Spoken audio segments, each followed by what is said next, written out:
Ngayon po meron po tayong gagawin na speaker ano. Ito po ilalagyan po natin ng tweeter saka capacitor ano.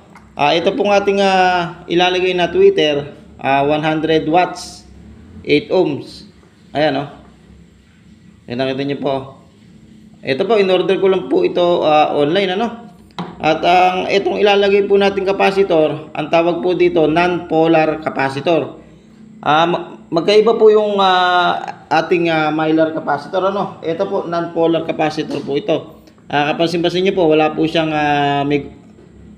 guhit dito sa gilid ano, dito sa gilid. Yung iba po kasing ganitong capacitor, pag nakakita po kayo sa mga parts ng mga appliances natin, makikita niyo po merong ganitong capacitor tapos may guhit dito. Ito wala. Kaya ang tawag po dito non-polar capacitor ano. Ayan oh. Ito pong non-polar capacitor na to, in-order ko rin po ito sa online ano. 2.2 ayan oh. 22 UF pala. 22 UF nga ba o 2.2?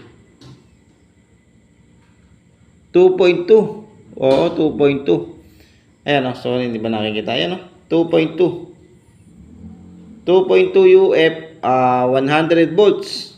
Yung kanyang nakalagay dito no. Ayan. So ang gagawin po natin, ang paglalagay po nito, tuturuan ko po kayo paano po natin ilagay dito sa ating tweeter to no. Yung sa mga baguhan lang po ito no.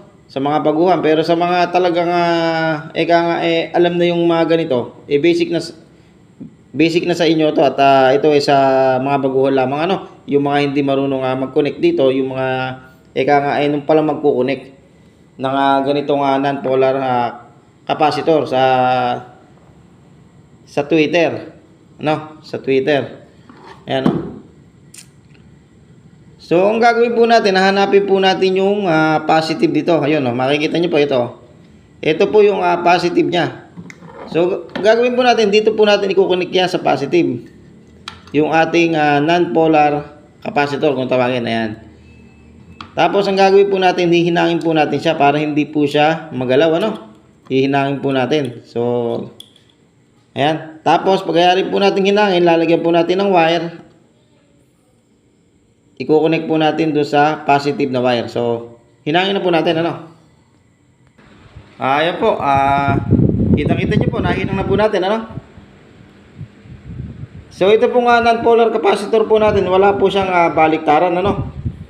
Ayan, ganyan lang po siya no. So angat po natin para po hindi dumikit sa metal. Ayan. So ngayon, i-connect naman po natin ito sa wire ano. Saan ba yung wire nito? Ito. So itong puti na to, ito yung kanyang positive ano, yung puti. Saka yung kanyang black, yun yung negative ano. So dito po natin i-connect, tapos magko-connect din po tayo ng isang wire. Yan po, nailagay na po natin yung ating wire ng positive saka negative ano. So ito po yung ating non-polar capacitor. Kinakailangan po hindi po siya maluwag dito sa ating tweeter.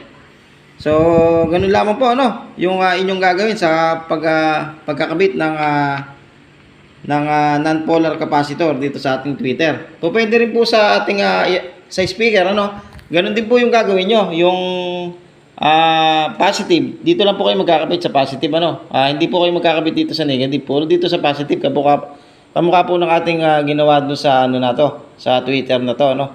Ito yung non-polar capacitor. Ganito din po yung ikakabit nyo doon sa ating speaker, non-polar capacitor. Tapos magse-search na lang po kayo kung ilang microfarad yung mas magandang ilagay sa inyong speaker. Depende din po kasi sa size ng ating mga speaker yan ano. Pero ito hindi ko na po nilagyan ng capacitor ano. Yung nilagyan ko na lamang po yung tweeter. So yun po yung ampli natin na ginagamit ano. So kaya po tayo merong ganong ampli, nagre-repair na rin po tayo noon ano. Saka ito yung ating mga flat screen TV, nagre-repair na rin po tayo. At sa susunod na mga araw or pagka tayo hindi busy, ayan no, mga plus screen na TV yung ating mga tanggap. Yan pa oh. Yung ating mga gamit. Saka yung ating meron din po tayong nire-repair na isang Apporda box ano. I-upload din po natin yan sa ating dito sa ating YouTube channel para sa mga baguhan na gustong matuto sa pagre-repair ng mga appliances sa bahay ano. Para ika nga pagka may nasirang mga gamit sa inyong bahay, kayo lang magagawa nyo na pagka napanood nyo po yung ating mga ina-upload na video no. Ayan, maraming salamat po sa patuloy na sumusuporta sa ating YouTube channel. Ayan. At marami pa po tayong i-upload at nagiging busy lamang po tayo. Kaya po tayo dumadalang sa pag-upload ano sa ating channel, pero sinisikap pa rin po natin mag-upload para po makakuha po kayo ng idea sa pagre-repair ano. Yung mga simpleng diskarte no na ituturo po natin. Hindi po pahirapan ano yung ating mga tutorial ano para sa mga baguhan lamang po na madaling matuto sa mga ganitong pagre-repair. Ayan. Maraming salamat po mga boss. Kaya God bless you all.